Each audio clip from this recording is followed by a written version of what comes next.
Hey guys, another week, another game dev vlog. So yesterday I was working on the previous vlog, got that up at a fairly reasonable time, and then last night I was doing some last minute work for the Everybody Edits update. As far as rotate, I didn't do anything on that yesterday. I didn't really expect to with everything else I had to do. But today I want to work on the timing systems like I was talking about for that one achievement that's left to add. So anyway, I'm gonna go get to work on that. Alright, so I did get some work done yesterday. Actually, in the beginning of the day, I ended up working on an experiment for some of the graphics for the reboot of Everybody Edits. But later on in the day, especially last night, I worked on Rotate and I got the timing system in. I'll go ahead and show you that real quick so you know what I'm talking about. Alright, so I've got the game paused right now, but if I go ahead and unpause it, you can see that timer right there speeding away. It counts off milliseconds. So I can go through the level, and you see the timer carries over. So it's meant to be seamless for if you play the game all the way through, but if you pause and restart, it does continue your timer. And then if you actually quit and then come back to that level, it continues that timer. But it also has a bunch of logic in there so that if you continue the wrong level, then it actually doesn't count to your time. So there's a whole bunch of logic there. Alright, so Wednesday now. Yesterday I did actually rework the timer system. I realized how I was going about it. It was just unintuitive, I guess is the word for it. So I completely reworked the system for that. It now functions completely differently. Here is the new extra screen as well. It shows my best time, has a speedrun button, and all the good stuff. So now, in order to do a speedrun, it doesn't just include any time that you play the game all the way through. You have to actually start a speedrun specifically. So basically what hitting speedrun does is it starts up the game, and it seems pretty normal. It does the introduction, but once the game does start, you see the timer going up there.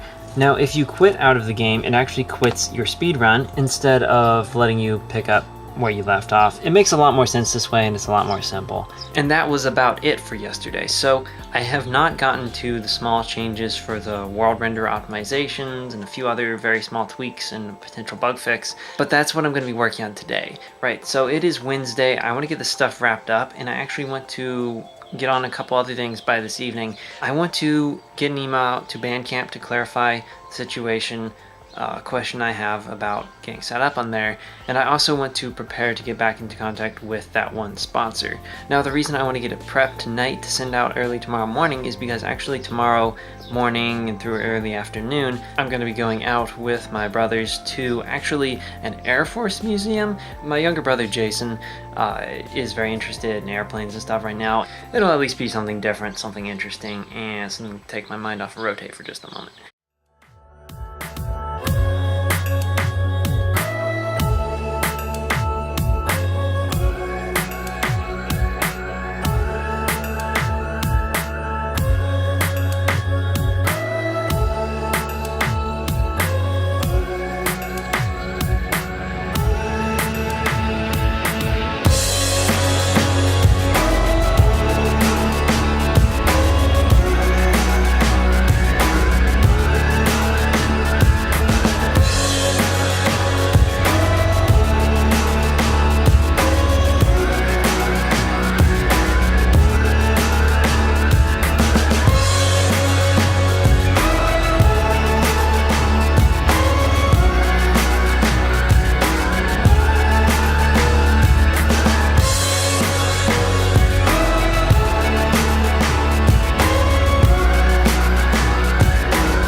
Alright, so it is Friday right now. Yesterday, not a whole lot happened other than, of course, getting the email out that I was talking about, the email to the sponsor, and, of course, that trip. Now, later last night, I did get a response from Bandcamp about what I need to do as far as my PayPal account to sell on there, and it looks like I am good to go, at least for now, so that's good news. Now, as far as the sponsor, I have not gotten a response back yet. So, hopefully I get a response tonight.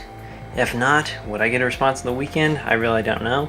I think it does kind of blow out the chance of even getting rotated out this weekend, but not that big of a deal. I do plan to release by the end of the month though.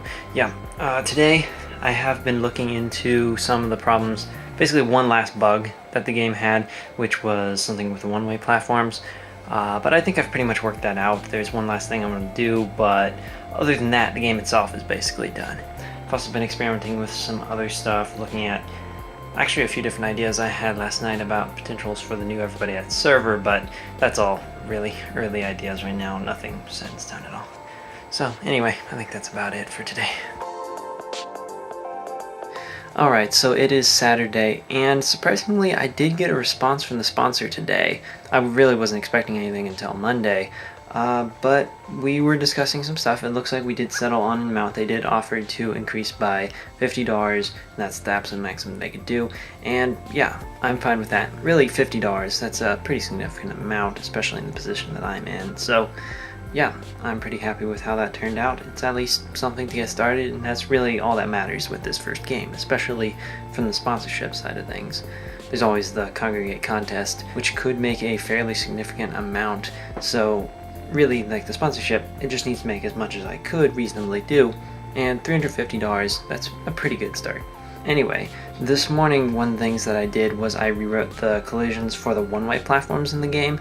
I had noticed that they acted a little bit quirky and just very strange under certain circumstances, and I realized it was just because how they were coded was really naive. It worked well when you're not rotating, but when you do, it didn't really have the logic to handle that properly. So I fixed that. It now seems to handle everything perfectly.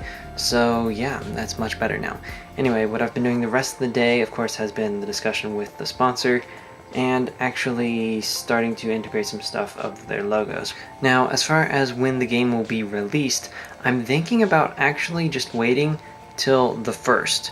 And while the game could be released a little bit earlier, I think it makes sense to wait so that I have the highest chance possible of winning the Congregate Game of the Month contest next month, as opposed to releasing it late in this month and maybe not getting a very good rating before the judging is over or whatnot. I don't know exactly how it works, but I just want to play this safe. I mean, we're talking about upwards of 1.75k.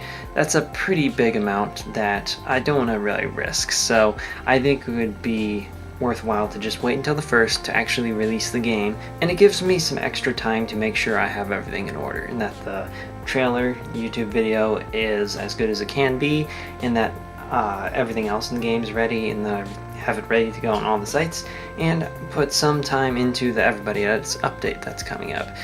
So I guess that is basically the plan for now. Obviously the next vlog is going to be on next Sunday, which is just after the release of the game. So in that video I'll be going into some of the details of prepping for the release, so I guess look forward to that.